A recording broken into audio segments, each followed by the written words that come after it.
The phone was lying face up on the marble floor of a luxury hotel lobby. Liam Carter, a widowed single father still in his work uniform after a long shift, bent down and picked it up.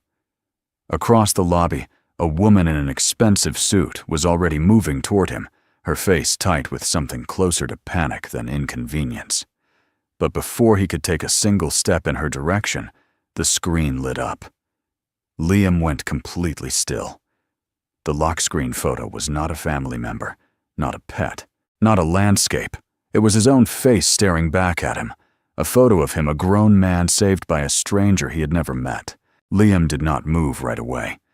He stood there in the middle of the hotel lobby, the phone loose in his hand, staring at a face he recognized immediately because it was his own. Not an old photo, not something blurry or cropped from a group shot.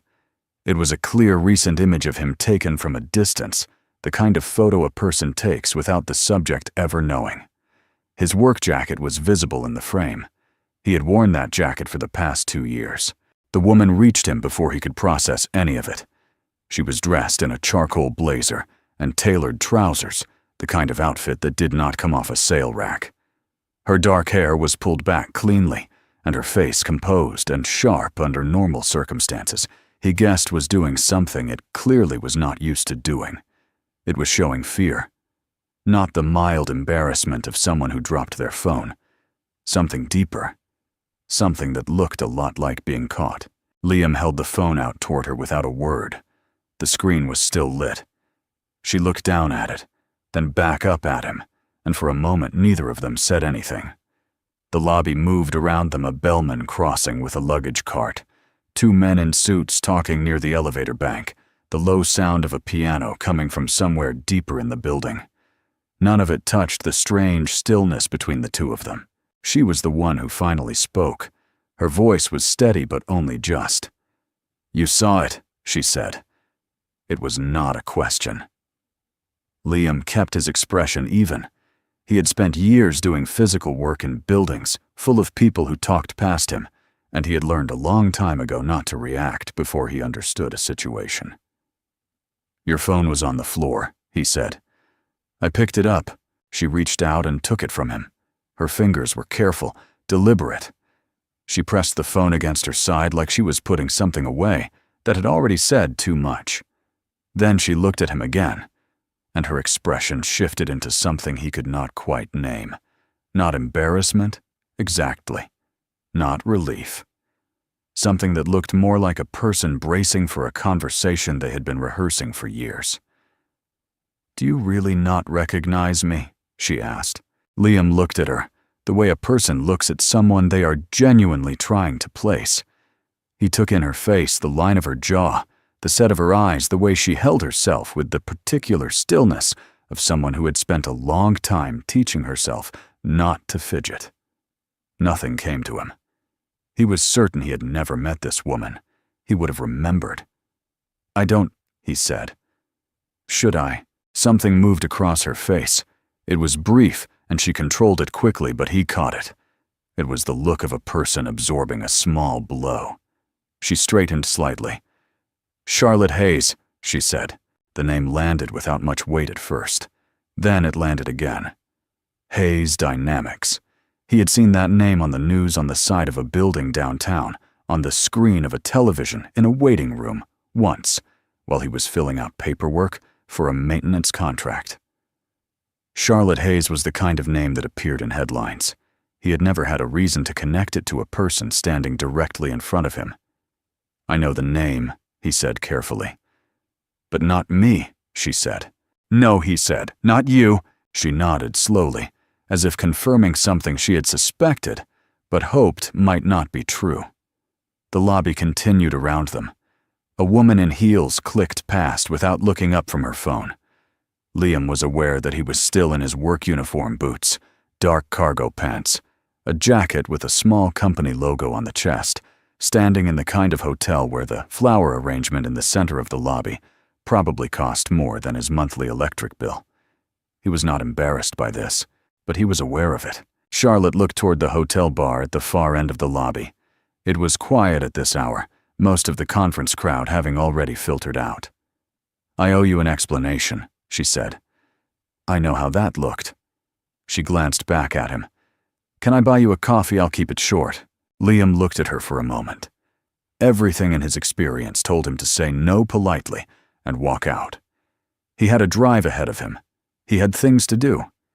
He did not know this woman, and whatever reason she had for keeping his photo on her phone was almost certainly something he did not need to be involved in. The rational thing was to leave. But there was something in the way she had said, "I owe you an explanation," that stopped him. Not the words themselves, the weight behind them, the sense that she had been carrying something for a long time and had just entirely by accident run out of room to carry it alone. "All right," he said. "Short?" They sat in a corner of the hotel bar, a small table between them. 2 cups of coffee neither of them touched at first. Charlotte set her phone face down on the table. Liam rested his forearms on the edge and waited. He was good at waiting. It was something his work had built into him, the ability to stay quiet while a situation revealed itself. Charlotte looked at the table for a moment, then at him. "We went to the same high school," she said. "Westbrook High. You graduated 20 years ago. So did I."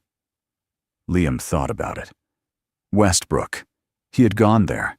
He remembered the building, the parking lot, the smell of the gymnasium in winter. He remembered teachers, a few of them, and he remembered people he had been close to. He did not remember Charlotte Hayes. "I believe you," he said, "but I don't remember you." "I know," she said. "I was easy to not remember." She said it without self-pity. She said it like a fact she had made peace with a long time ago. "I wore glasses. I was quiet. I sat near the back in most classes, and I didn't talk much. I wasn't the kind of person who stood out." She wrapped both hands around her coffee cup. "You were different. Everyone knew who you were." Liam shifted slightly in his seat. He was not entirely comfortable with this framing, but he let her continue. "There was a day in the cafeteria," Charlotte said. "Junior year. A group of students, I won't go into all of it, but it got bad. Public. The kind of thing that when you're 17 feels like it's going to define you forever." Her voice remained controlled, but there was something underneath it that had not been fully smoothed out. "You were at a different table. You didn't know me. You had no reason to get involved." She looked at him directly. "But you did. You stood up. You walked over and you said something to them and it stopped. Just like that." Liam listened. He was trying to find the memory and coming up empty. Not because he doubted her. Her certainty was too specific to be invented, but because whatever he had done that day had not registered as significant to him. It had been a moment, a decision that took maybe 30 seconds. He had no memory of it at all. "I don't remember that," he said. "I know," she said again. "I've known that for a long time." She looked down at her coffee.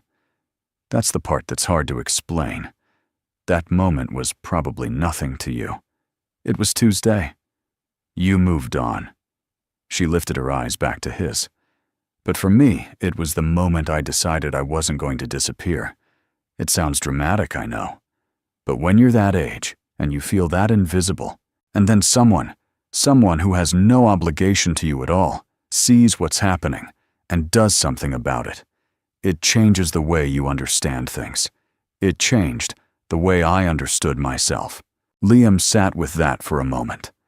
He was not a man who was easily made uncomfortable, but something about hearing this, the plainness of it, the lack of any performance, settled on him in a way that was difficult to shake off. He thought about being 17. He had been a different person then, in the ways that everyone is different at 17, less certain of some things, more careless about others. He could not reconstruct every choice he had made in those hallways. Apparently, some of them had consequences he had never accounted for. After graduation, Charlotte continued. "I tried to find you. I went back to Westbrook, asked around. Someone told me you'd moved. I didn't have a last name at first, just Liam. It took me a long time." She glanced at the phone lying face down between them. "I'm not trying to make this sound less strange than it is. I know how it looks. I know what you must be thinking." "I'm not thinking anything yet," Liam said. "I'm still listening." Charlotte accepted that with a small nod. "I followed your career the way you follow someone when you have no real connection to them, but you feel like you owe them something. Not obsessively. But I kept track. I found out where you were working. I saw that you'd gotten married." She stopped there for just a breath. "And then I saw that you lost her. Your wife. I read about it in a local piece years ago. An accident." She did not reach across the table. She did not perform sympathy. She just said it directly. "I'm sorry. I never had any right to know that about your life. But I did. And I never came forward because I didn't know what I would even say." The bar was quiet. Someone was ordering something at the counter on the far side of the room. The piano from the lobby had stopped. Liam looked at the woman across from him. She was not what he had expected when he walked into this building tonight. He had expected to drop off a building report, sign something, and leave. Instead, he was sitting across from a stranger who had just handed him a version of his own life that he had no idea existed, a version where something he had done and forgotten had mattered enormously to someone he had never properly seen. "Why the photo, Herbite?" he asked. It was the question he had been sitting with since the moment the screen lit up. Charlotte did not look away. "Because I needed to remember what it looked like," she said. "When someone does the right thing for no reason. I run a company. I make decisions every day that affect a lot of people. And it's easy, after enough time, to start doing things for the wrong reasons, efficiency optics, self-interest." The photo was a reminder. That's all it was. It was never meant to be anything more than that. Liam looked at her for a long moment. There was nothing in her expression that suggested she was trying to impress him. She was not leaning forward. She was not performing vulnerability. She had told him the truth the way a person tells the truth when they have stopped caring what the listener thinks and only care that the thing finally gets said. He picked up his coffee. It had gone slightly cool. He drank it anyway. "That's a strange thing to carry around for 20 years, he said. "Yes," she said. "It is." Outside the hotel, the city moved in its usual way, cars passing a siren somewhere far off the ordinary rhythm of a night that had no idea it had just become unusual. Liam sat across from Charlotte Hayes and understood for the first time since picking up that phone that the conversation they were having was not really about the past at all. It was about two people who had just looked at each other clearly for the first time, and neither of them yet knew what to do with what they saw. He did not leave right away, and she did not ask him to. They stayed at that corner table until the bar staff began stacking chairs at the far end of the room, and even then, neither of them moved with any particular urgency. They talked about smaller things, the building he had come from that evening, a project she had been managing across 3 time zones, the specific exhaustion of work that never fully stops. Nothing significant, but it was the kind of conversation that fills a space in a way that leaves you aware of it later when the space is empty again. When he finally walked out into the night, Liam did not have a name for what had just happened. He was not sure he needed one yet. He just knew that the story was not quite finished. They met for coffee 3 more times over the following 2 weeks. Nothing was planned formally. Charlotte would send a short message at a diner near his side of the city, a place that did not require a reservation or a dress code, and Liam would either confirm or push it to another day. It had the texture of 2 people who were not entirely sure what they were doing, but had decided, without saying so, to keep doing it anyway. Liam was not a man who talked about himself easily. He had spent years being the person in the room who fixed things and left, and that role had suited him. But Charlotte asked questions the way she seemed to do most things directly without decoration, and he found himself answering in ways that surprised him. He told her about the building maintenance work, about the evening repair jobs he picked up on the side, about the particular satisfaction of understanding exactly what was wrong with something and knowing how to correct it. She listened without trying to reframe any of it. She did not tell him he was capable of more. She just listened, and that was rarer than he expected from someone in her position. For her part, Charlotte was not the version of herself that appeared in press photos and quarterly statements. She was quieter in person than her public reputation suggested, more careful with her words, and occasionally, when something struck her as genuinely funny, she laughed in a way that seemed to catch even her off guard. Liam noticed these things without making a production of noticing them. He was a person who observed quietly, and what he observed was a woman who had built something enormous and was underneath it still somewhat surprised that she had. There was no arrogance in her. There was discipline, and there was drive, and there was the particular self-awareness of someone who had spent years examining her own motivations, but arrogance was not part of it. He found that notable. On the fourth meeting, she told him something she had not said in the hotel bar. She told him that she had been in love with him in high school.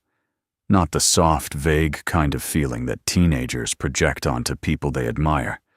The specific, painful, fully conscious kind that a person carries alone because they are certain it has nowhere to go. She said it plainly, the way she had said everything else, looking at her coffee cup and then at him. She was not asking him to do anything with the information. She was just finishing the sentence that had been left open for 20 years. Liam did not say anything immediately. He turned the information over, the way he turned over a problem methodically, without rushing to a conclusion. Then he said, "Why are you telling me now?" Charlotte looked at him steadily. "Because I've been not telling you for 20 years," she said, "and I'm tired of managing things I don't need to manage anymore." It was an honest answer. He respected it, even if he did not know yet what to do with it. He was a man still living inside a grief he had mostly learned to work around. His wife had been gone for 6 years, and the absence had become something structural, like a wall that was simply part of the floor plan now. He was not closed, but he was not open in the way Charlotte might have hoped. He told her that, also plainly. She said she understood. He believed her. What neither of them anticipated was how quickly the outside world would decide the meaning of what they were doing before either of them had figured it out themselves. A photographer, the kind who made a living following people whose names appeared in financial news, caught them outside the diner after the third meeting. The image that circulated was not dramatic. It was just two people on a sidewalk. Liam in his jacket, Charlotte in a coat standing close enough to suggest familiarity. The caption did the rest of the work. The story that assembled itself online had a clean, convenient shape. A tech CEO worth hundreds of millions of dollars photographed repeatedly with an unknown man in work clothes. The narrative wrote itself without requiring any facts to support it. Within 48 hours, Liam's full name had been surfaced by several accounts, and the framing was consistent across all of them that he was a struggling tradesman who had found a way into a wealthy woman's orbit and was not letting go. Some of it was mocking. Some of it was more pointed than that. A few accounts dug up his work history, his employer, the neighborhood where he lived. People who had never been in the same room as him were constructing detailed theories about his character and his intentions, and those theories were being shared and reshared by people who found the shape of the story more interesting than the accuracy of it. Liam found out the way people usually found out about things like this. Someone he knew sent him a link with a short message that said nothing more than, "You might want to see this." He read through several of the posts with the same expression he used when assessing a problem in a mechanical room, steady, unemotional cataloging. Then he put his phone down and went back to work. He was in the middle of replacing a water line in a commercial building, and the line did not care what the internet thought. But the effects were not abstract for long. His supervisor mentioned casually and with visible discomfort that the company had received some calls. The calls were not complaints about his work. They were calls from people who felt for reasons that were not clearly stated that his presence in the company was now a liability. The supervisor did not make any decisions on the spot, but Liam understood the shape of what was coming. He had been in enough situations to recognize the posture of someone preparing to do something they found unpleasant, but had already decided to do. A couple of people he had known for years through his work circuit, other tradesmen, a building manager he had a good relationship with, went quiet in ways that were small enough to be deniable and obvious enough to be unmistakable. One of them stopped returning his messages about a shared contract. Another ran into him at a supply store and was suddenly very interested in leaving. Liam noted these things without dwelling on them, but he noted them. He called Charlotte the evening after the supervisor conversation. He did not lead with the media. He asked her how her week was going, and she was quiet for a moment before she said, "You've seen it." It was not a question. "Some of it," he said. She told him that Hayes Dynamics' communications team had flagged it internally, that her board had not said anything formal yet, but that she had received 2 private messages from members that were, she said, diplomatically worded in a way that means the opposite of what they say. She had been asked without being explicitly asked to consider the optics of her visible associations. The phrasing had been careful, the meaning hadn't been. Liam listened to all of this without interrupting. When she finished, he said, "I'm sorry this got into your company." "Don't do that," Charlotte said, and there was an edge in her voice that he had not heard before. "Don't apologize for something that was done to us by people with too much time and too few facts." "I'm not apologizing for the situation," he said. "I'm just saying I didn't want to be a problem for you." She did not respond to that directly, and the conversation wound down shortly after. But something had shifted in the space between them, subtle and significant. They were no longer just 2 people having coffee. They had become a story that other people were telling, and the story those people were telling had nothing to do with a hotel lobby or a high school cafeteria or 20 years of one person quietly carrying a memory that had shaped the direction of her life. The story other people were telling was simpler and uglier and much easier to share. The pressure from Hayes Dynamics did not let up.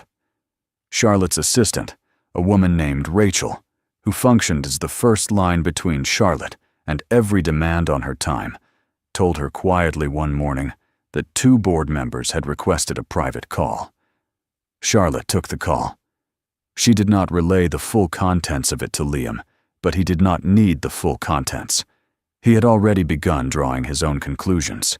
3 days later, a tabloid piece ran with a more structured version of the story, pulled quotes from anonymous sources, references to Liam's financial situation, a timeline of when the 2 of them had been photographed together. It was presented as journalism. It had the architecture of a hit. The anonymous sources described Liam in ways that made clear they had never met him and were not particularly interested in accuracy. He read the piece once, closed the tab, and did not open it again.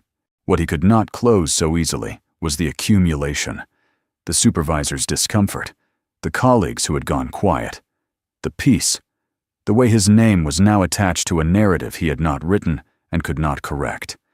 He had built his life carefully around stability, the same job, the same routines, the same quiet commitment to doing his work well and coming home. That stability was now being interfered with by something he had not chosen and could not control. And the interference was coming from his proximity to Charlotte. He did not resent her. That was important to him, and he was honest with himself about it. He did not resent her for any of this, but he understood with the same mechanical clarity he brought to every problem that he was not capable of absorbing this indefinitely. He was not a man with a publicist or a legal team or a communications department. He was a man with a job and a life that depended on being left alone to do it. And none of those things were designed to withstand this kind of pressure. He made a decision. He did not make it quickly or easily, but once he made it, he did not second-guess it. He would step back. He would stop responding to her messages, give the story nothing new to feed on, and let the distance do what distance does. He had filed an inquiry with a company in another city about a position better pay a fresh start, a place where his name meant nothing to anyone. He began working through the logistics of what a move would require. Charlotte came to him before he had finished working through them. She showed up at the building where he was finishing an evening job. No appointment, no warning. She was not in her professional presentation. She was in a coat and dark jeans, and she looked like someone who had driven across the city without thinking it through, and was now standing in a maintenance corridor, trying to remember why she thought this was a good idea. Liam looked at her for a long moment before he said anything. Then he said, "You shouldn't be here." "I know," she said. "I came anyway." He set down the tool he was holding. He had been thinking about what to say to her for days, running through it the way he ran through a repair sequence, methodically making sure each step followed from the last. But standing in front of her now, the sequence felt less certain. "You have everything," he said. "A company, a position, a reputation that took you 20 years to build. I'm not going to be the thing that costs you any of that." Charlotte looked at him with an expression that was not soft and was not angry. It was something more difficult, the look of a person watching someone make a mistake they cannot be talked out of. "That's not your decision to make for me," she said. "I'm making it for me," he said. "I'm not built for this, Charlotte. I don't have the infrastructure for it, and neither of us should have to build it just to have a conversation." She stood there for a moment without speaking. The corridor hummed with the sound of the building's systems, the ordinary mechanical breath of a structure doing what it was designed to do. Then she said quietly, "Is this the last time?" Liam looked at her and told her the truth, because she had always told him the truth. "I don't know," he said. "I think it might have to be." She left without a scene. That was consistent with everything he had come to understand about her. She did not perform her pain. She absorbed it and walked back out into the night with it, and the corridor was quiet again, and Liam stood in it, alone, and understood with the particular heaviness of a decision you know is reasonable and still cannot make yourself feel good about that. He had just let go of something he had not yet fully understood how much he wanted to hold on to. The weeks after that corridor were quiet in the way that certain kinds of quiet are not restful. Liam worked. He took on extra jobs in the evenings, filled his schedule, the way a person fills silence deliberately with purpose, making sure there was always something that needed doing, so that the thing he was not doing could not take up too much space. He had not submitted the transfer paperwork yet. He kept telling himself he would get to it. He did not get to it. He was not sure what he was waiting for. That bothered him more than the waiting itself.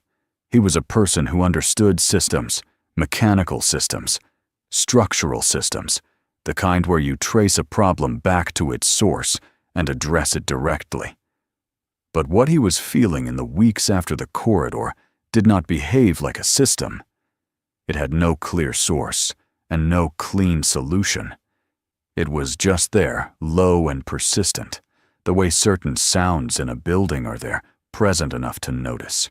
Difficult enough to locate that you eventually stop trying and simply live with the noise.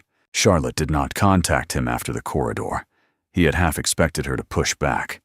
She was not a woman who accepted conclusions she disagreed with, but she didn't. The silence from her side was clean and complete, and he respected it, even as it settled into something heavier than he had anticipated. He checked his phone less than usual. He told himself this was because he was busy. He was not entirely convinced. The Hayes Dynamics anniversary event was not something he had planned to watch. He knew it was happening. It had been mentioned in the news cycle in the days leading up to it. One of those corporate milestones that made the business section because the company was large enough to merit coverage. He had no particular reason to tune in. He was in the middle of a kitchen repair on a weekday evening when his phone propped against the backsplash picked up the live stream automatically through an alert he had never turned off. He let it run in the background while he worked. The event was formal, a large venue well lit, the kind of stage that had been designed to make whoever stood on it look significant. There were speakers before Charlotte introductions, remarks from other executives, a video reel of company milestones set to music. Liam worked through most of it without paying close attention. He was focused on the pipe fitting in front of him. Then Charlotte walked onto the stage, and something in the quality of her presence made him set down his tools. She stood at the podium in a dark blazer, her hair back the way she always wore it, and she looked out at the audience with the same stillness he recognized from the hotel bar, controlled, deliberate, a person who had decided exactly what she was going to say, and was going to say it regardless of how it landed. She thanked the company. She talked briefly about the past year, about the projects that had moved forward, and the ones that had required longer than expected, and the particular kind of patience that large-scale work demands. And then she stopped, and the shape of what she was about to do shifted something in the room that was visible even through a small phone screen. She said she wanted to talk about something she had never spoken about publicly. She said that people often asked her what had shaped her as a leader, and that the honest answer was not a book or a mentor or a particular business decision. It was a Tuesday in a high school cafeteria more than 20 years ago, when a classmate she barely knew stood up in the middle of a room full of people and did something simple and decent for no reason other than that it was the right thing to do. She did not name him immediately. She described the moment, the group of students, the public humiliation, the specific quality of helplessness that a person feels when they are being reduced in front of an audience, and then the way it stopped. Because one person decided it should. "I went home that day," Charlotte said, standing in front of several hundred people and a live stream camera, "and I made a decision. I decided that if someone could do that for me when they had no obligation to, then I could build something. I could stop being invisible. I could make myself into a person who was worth that act of decency." She did not dramatize it. She delivered it the way she delivered everything, steadily, without performance. His name is Liam Carter. He doesn't know I'm saying this tonight. He probably still doesn't remember the moment I'm describing. But I want it on the record, because the company standing behind me right now has his fingerprints on it, in ways he will never fully understand. The room went quiet in the particular way that rooms go quiet when something true has just been said, in a space that is not always designed for truth. Liam was sitting on the kitchen floor with a pipe wrench in his hand. He was watching a woman he had walked away from stand in front of the world and credit him with something he had spent 20 years not knowing he had done. He did not move for a long moment. He was not a person who cried easily, but something in his chest had gone dense and pressurized in a way that required him to breathe carefully until it settled. He had told her she should not have to build infrastructure just to have a conversation. He had told her he was not built for the attention. And she had not argued with him about any of that. She had simply waited until she had a stage large enough, and then she had said the thing anyway in the one format, where no one could reduce it or reframe it or turn it into a tabloid caption. She had put it on the record, not to win an argument, not to force his hand, simply because it was true, and she had decided that truth was no longer something she was willing to manage quietly on behalf of other people's comfort. He sat there for several minutes after the stream moved on to the next portion of the event. Then he got up, finished the repair, cleaned up the work area, and drove home. He did not make any decisions that night. He was not someone who made decisions in the middle of feeling something. He let the night pass, and he let the next day pass, and on the morning of the third day, he drove to the Hayes Dynamics building and asked the front desk to let Charlotte Hayes know that Liam Carter was in the lobby. He waited for 20 minutes in a chair near the entrance. He was in his work clothes. He had come from a job site and had not changed. He was aware of this and decided it did not matter. The lobby was glass and steel and very clean, and he sat in it with the same comfort he brought to any space a man who had spent his career inside other people's buildings and had long since stopped feeling like a guest in them. Charlotte appeared from the elevator bank. She was in the middle of what was clearly a full workday. Her badge was still on. She was carrying a tablet, and she had the particular forward momentum of someone who had already had 4 meetings before noon. When she saw him, she stopped.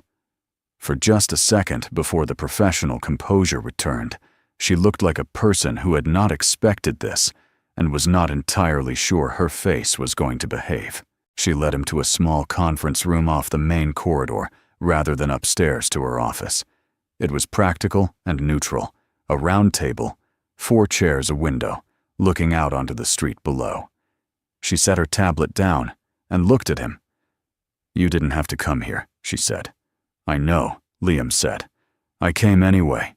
She recognized her own words from the corridor, and something in her expression shifted, not quite a smile, but the acknowledgement that it had been heard. She sat down. He sat across from her. He told her he had watched the live stream. He told her he had not been planning to that. It had been an accident, and then decided that was not entirely true, and corrected himself. "I left the alert on," he said. "I don't know what that means, but I left it on." He looked at the table for a moment, then back at her. "You didn't have to say my name. You didn't have to say any of it." "No," Charlotte agreed. "I didn't have to." "Why did you?" She considered the question seriously, the way she considered most things. "Because I spent 20 years being careful about what I let people see," she said. "And I've built something I'm genuinely proud of. But somewhere in the last few weeks, I started asking myself what all of that caution was actually protecting, and I didn't have a good answer." She met his eyes directly. "You were honest with me about what you couldn't handle. I thought I owed you the same, publicly this time." Liam sat with that. He was thinking about what he had said in the corridor, that he wasn't built for the attention, that he didn't have the infrastructure. Those things were still true. But he had spent the past several weeks discovering that the absence of something is its own kind of information. And what the absence of Charlotte had told him was that he had been wrong about something important, not about the media or the pressure or the practical reality of what proximity to her life involved, but about his own reasoning. He had told himself he was removing himself to protect her. He had told himself it was practical. He had not fully admitted until he sat on a kitchen floor watching her say his name into a camera that he had also been afraid. Not of the attention, of being someone who mattered to a person again, of the specific vulnerability of that, of what it meant to let someone in when you had already learned in the worst possible way what it cost to lose them. He had not said this out loud to anyone. He said it now. He said it plainly, the way she had always said things to him, because it was the only register that seemed to work between them. Charlotte listened without interrupting. When he finished, she did not rush to fill the space with reassurance. She let it sit for a moment, and then she said, "I'm not asking you to walk into anything at full speed. I never was." "I know," he said. "I think I needed to hear it again." They talked for another hour. Not about the media, not about Hayes dynamics, not about any of the external architecture that had built up around them without their permission. They talked about what they actually were to each other, 2 people who had come from the same high school hallway and arrived at very different places, and had recently accidentally been reminded that the distance between those places was not as absolute as either of them had assumed. Charlotte said she had no interest in changing what his life looked like. She said it clearly. She was not a person who needed a project, and she was not interested in a dynamic where he owed her anything for whatever her company had grown into. Liam said he understood that, and he believed her when she said it, which was its own thing, the fact that he believed her. He had not believed many people easily in recent years. By the time he left the building, nothing had been formally decided. There were no declarations. There was no moment where the shape of what they were was given a name. But there was an agreement, understated and mutual, that they would not disappear from each other again. They would take it at whatever speed made sense. They would not let the outside noise make decisions for them. Over the following year, Liam built something he had been thinking about for a long time. A small repair and maintenance business, just himself, and eventually one other technician, taking direct contracts rather than working through a management company. It was slower at first, It required things he was not entirely comfortable with, like promoting himself and following up on invoices and making decisions about pricing that had no objective right answer. There were weeks where the work was thin and he second-guessed the decision. There were weeks where 3 contracts came in at once and he worked until midnight and woke up before 5 and felt underneath the exhaustion something that was very close to satisfied. Charlotte did not run any of it for him. She did not make calls or connect him to contacts or smooth anything over. What she did when he asked was sit across from him at a table and listen to the problem and ask the kinds of questions that helped him think through it himself. That was more useful than anything else she could have offered, and he told her so. Their relationship settled into something that was not dramatic and did not need to be. They had dinner on weekday evenings when their schedules allowed. They talked on the phone about ordinary things. She came to the neighborhood where he lived and walked with him in the mornings, sometimes early before either of their days had started. She wore old running shoes on these walks and drank gas station coffee without complaining about it. And Liam found that he liked her most in these moments, not because the other version of her was false, but because this version was the one she chose to show him. And that choice meant something. It was the version of Charlotte Hayes that did not appear in any press coverage, unhurried, a little quieter than usual, paying attention to ordinary things. He had come to understand that this was not a performance of simplicity. It was what she actually was underneath everything she had built. In the fall of the year, after they had quietly, undramatically rebuilt what had been broken, their high school held a reunion. More than 20 years out, Liam almost did not go. He had never been someone who attended reunions. They had always struck him as exercises in performing a version of yourself for people who no longer had any claim on who you actually were. But Charlotte said she was going. She said it casually, not as a request, and he found himself saying he would come. The gymnasium had been cleaned up and strung with lights, and someone had put together a display of old photographs along one wall, the kind of archive that surfaces when an institution decides to celebrate its own history. Liam stood in front of the photos for a long time. Class pictures, sports teams, candid shots from hallways, and events he barely remembered. He was looking for something without being entirely sure what. And then he found her. In a class photo from junior year, in the second row, from the back, slightly to the left of center. A girl with dark-framed glasses and a careful, contained expression, the look of someone who had learned to take up exactly as much space as was required, and no more. She was looking slightly away from the camera, as though she had decided at the last moment not to be fully present in the image. He would not have recognized her at first glance. He recognized her now. He stood there for a long moment looking at that photograph. 20 years and some change. A girl who had been invisible in the way that certain people are invisible, not because they have nothing in them, but because the world around them has not yet figured out how to see them. And somewhere in this same building on a Tuesday, that no longer existed anywhere except in her memory, he had apparently done something that changed the direction of everything that came after. He had not known it then. He understood it now. And there was something in that understanding, not guilt, not regret, but a kind of sober recognition that settled into him and stayed. Charlotte appeared beside him.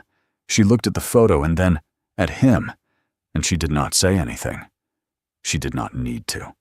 He reached over and took her hand. Not a gesture of arrival or resolution, just a simple, deliberate act of presence. The kind of thing a person does when they have finally stopped finding reasons not to. He was not going to let her disappear from his life again. Not because of the headlines, or the speech, or the year of quiet mornings and weekday dinners. Simply because she was standing next to him now, and he had learned slowly, at the pace he needed, without being rushed, that this was where she belonged.